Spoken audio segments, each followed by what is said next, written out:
Sukuh temple is estimated to have been built at the end of the Majapahit kingdom, namely the 15th century, during the reign of Queen Suhita, 1429 to 1446. The Sukuh temple site was first discovered by Johnson in 1815 under the leadership of General Raffles. Johnson's report on the discovery of the temple located on the western slope of Mount Lau was later published in the book The History of Java by Thomas S. Raffles.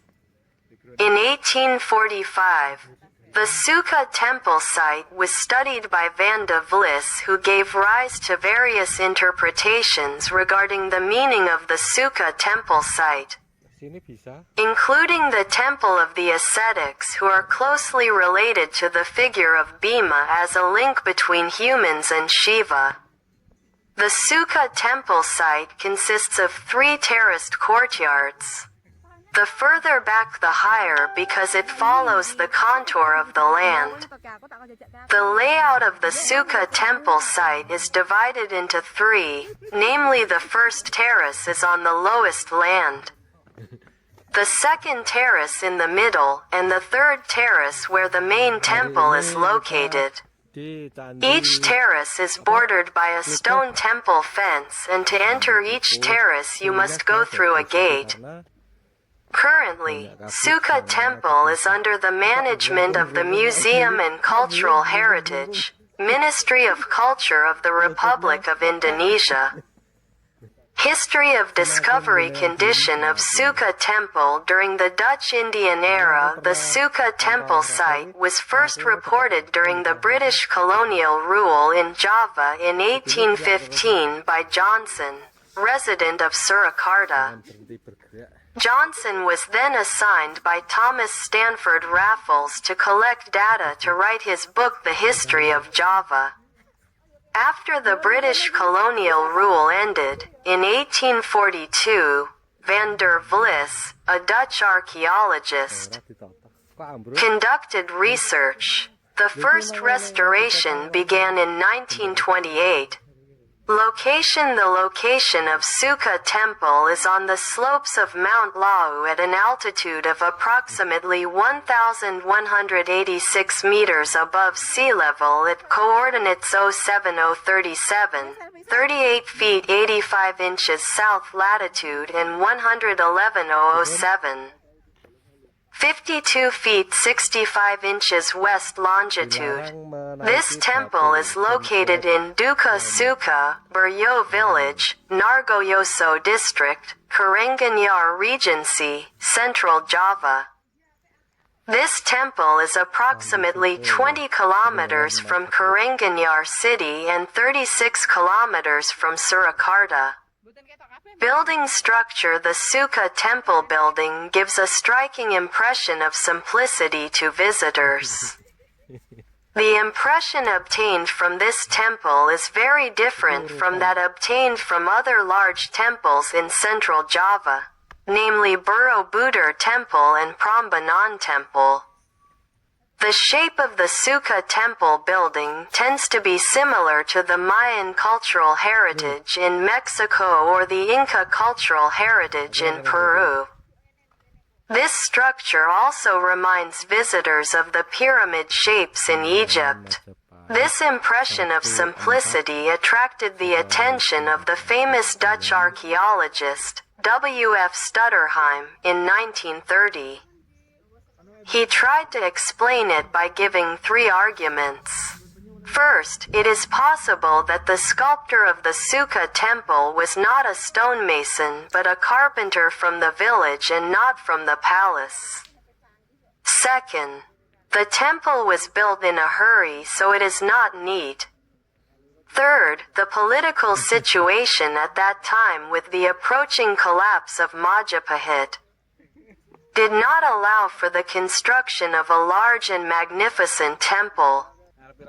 Visitors who enter the main door and then enter the largest gate will see a distinctive architectural form that is not arranged perpendicularly but rather slanted, in the shape of a trapezoid with a roof on top. The stones in this temple are reddish in color because the stones used are andesite.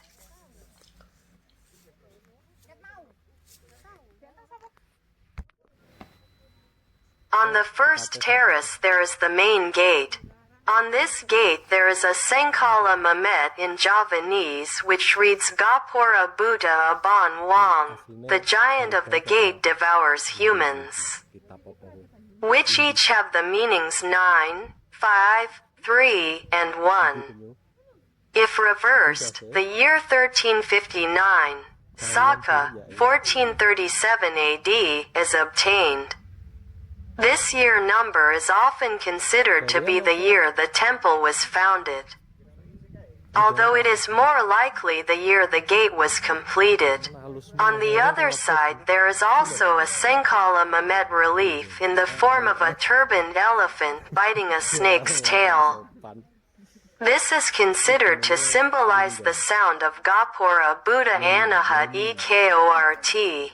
The giant of the gate bites the tail, which can also be interpreted as 1359 Sukuh. The gate on the second terrace is damaged. On the right and left of the gate there are the usual doorkeeper statues or Dwarapala, but they are damaged and their shape is no longer clear. The gate is roofless and there are not many statues on this terrace. On this gate there is a Kandra Sangkala in Javanese that reads Gaja Wiku Anahat Ekort, which means the elephant priest bites the tail in Indonesian. These words have the meanings 8, 7, 3, and 1. If reversed, the year 1378 Sukuh or 1456 AD is obtained.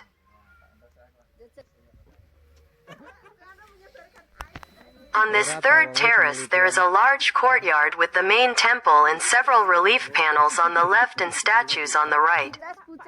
Residents praying right above the main temple in the middle, there is a square that seems to be a place to put offerings.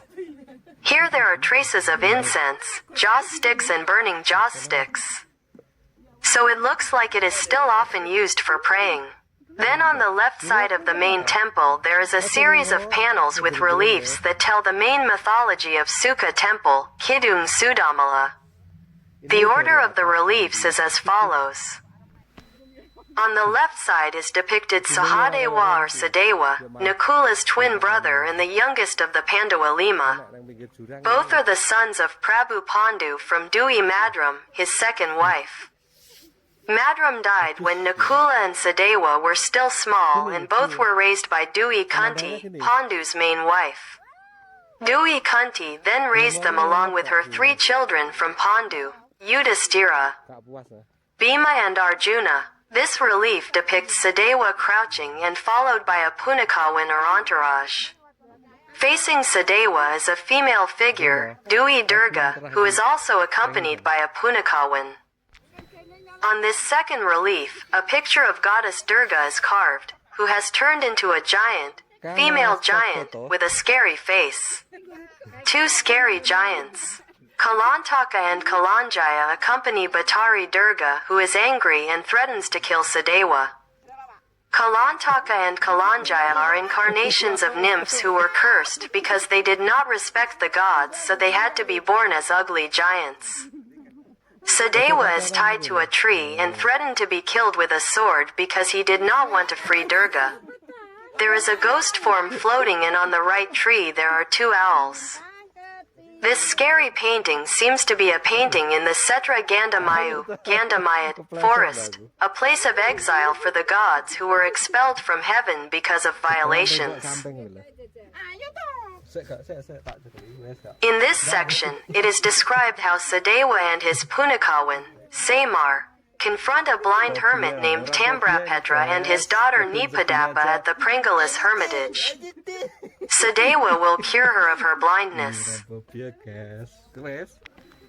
On the right side there are 2 Garuda statues which are part of the story of the search for Tirtha Amerta, water of life, contained in Adiparva, the first book in the Mahabharata.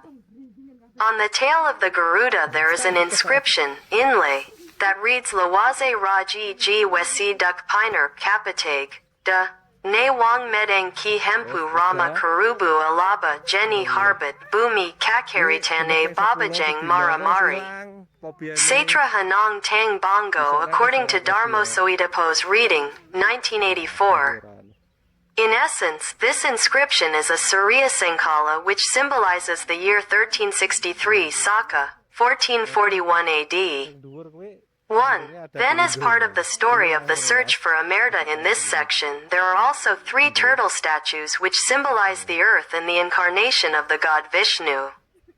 The shape of this turtle resembles a table, and it is possible that it was designed as a place to put offerings. A pyramid with its peak cut off symbolizes Mount Mandaragiri, whose peak was taken to churn the ocean to find holy water. In addition to the main temple and the statues of turtles, Garudas and reliefs, there are also several animal statues in the form of wild boars and saddled elephants. In ancient times, knights and nobles rode elephants. Then there is also a building with a horseshoe relief with 2 human figures in it, on the left and right facing each other. Some argue that this relief symbolizes a woman's womb, and the figure on the left symbolizes evil and the figure on the right symbolizes virtue. However, this is not very clear. Then there is a small building in front of the main temple called the Pawara Temple. In the middle, this building has a hole and there is a small statue without a head. This statue is still considered sacred by some people because it is often given offerings. Dihakimi masa aja.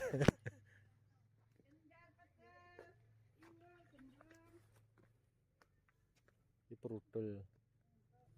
prudel ora ana sambungane. Iki berarti mbiyen ya mungkin dhuwur. Iya dhuwur ta ya.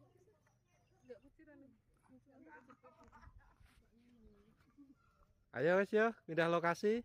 Ning gaweane ora raji. Mbok eman-eman malah rusak, Pak. Aja diman-eman, Pak. Kudune gerak terus. Nang JB kono.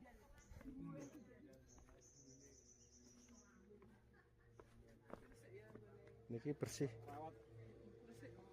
Rumputnya barang entek. Sing anu ki lho, sing terjun kita itu. Cetha. Iki pas udan-udan iku pas ana kayak bener ora talu berarti. Ya cetha. Kita enggak pernah ke candi ya, Bu. Tandai foto nggon kembang-kembang apa?